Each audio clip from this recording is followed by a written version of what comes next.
Hello,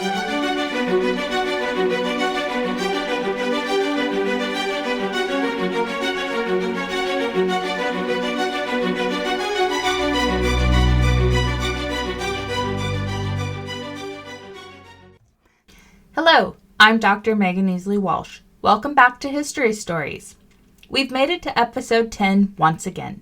That means there are now 20 complete episodes of History Stories, discussing my novels, life in Ireland, inspiration and behind-the-scenes stories, and more about my life as an author, a writing consultant, and a scholar. Thank you for joining me in these episodes. And in full tradition for this season of circular storytelling encompassing the author and the reader, we're ending in season 2 with the beginning of my novel writing journey. This episode is dedicated to Flight Before Dawn.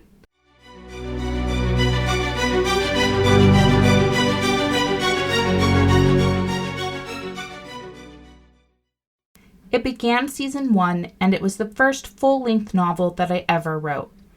Although it was not immediately published until years later, I actually finished writing Flight Before Dawn when I was 24 years old. That's kind of odd to think about now. I'm delighted that I continue to find new readers who enjoy it.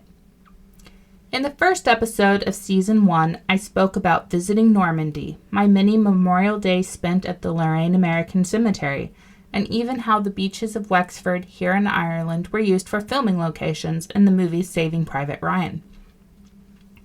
In Flight Before Dawn, Victoire and her friends help prepare for the Allied troops to be able to land in Normandy. This day reverberates through history as D-Day, a day that was captured in that movie, Saving Private Ryan. Wexford beaches as a filming location aside, did you know that there's a more direct connection to D-Day in Ireland as well?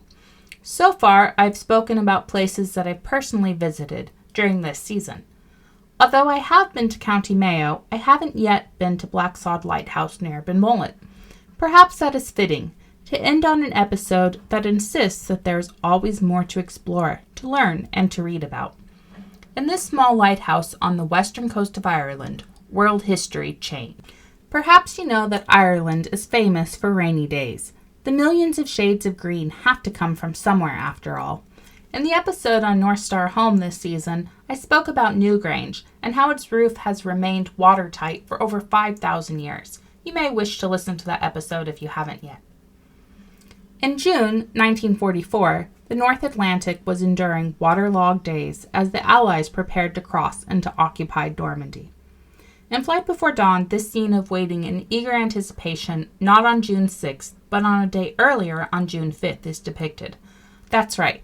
The weather delayed D-Day to a day after what was originally planned. Why this happened was because of a 21-year-old named Maureen Flavin. It was her job to read the weather charts, and on June 3rd she observed an incoming weather system.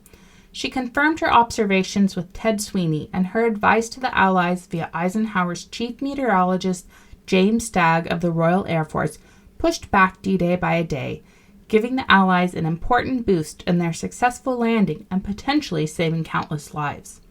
Staggs was awarded the U.S. Legion of Merit in October 1945 for his instrumental position in the weather surrounding D-Day. As for Maureen Flavin, she married Ted 2 years later and went on to live until she was 100 years old. Her observations at Blacksod Lighthouse literally changed history. And now, here's more about my novel, Flight Before Dawn. Leading a chapter of the French Resistance is the biggest secret of her life, until a stranger appears on her doorstep, bringing love and a 25-year-old mystery with her at its heart. Victoire yearns for France's freedom from the Nazis. Her life in the Resistance is all the more dangerous because she's not a soldier, but a leader. Caution is her motto, her currency, secrets. When Lille arrives on her doorstep, he's dejected and poor from the war. But there's something about him that Victoire can't shake. He seems trustworthy, but maybe she's blinded by the passion. As D-Day approaches, the stakes are higher than ever. The last thing that Victoire has time for is betrayal, until it happens. Then everything is about survival. France hangs in the balance, and Victoire is trapped in a 25-year-old secret. If Victoire can't figure out who to trust, everything will implode or explode.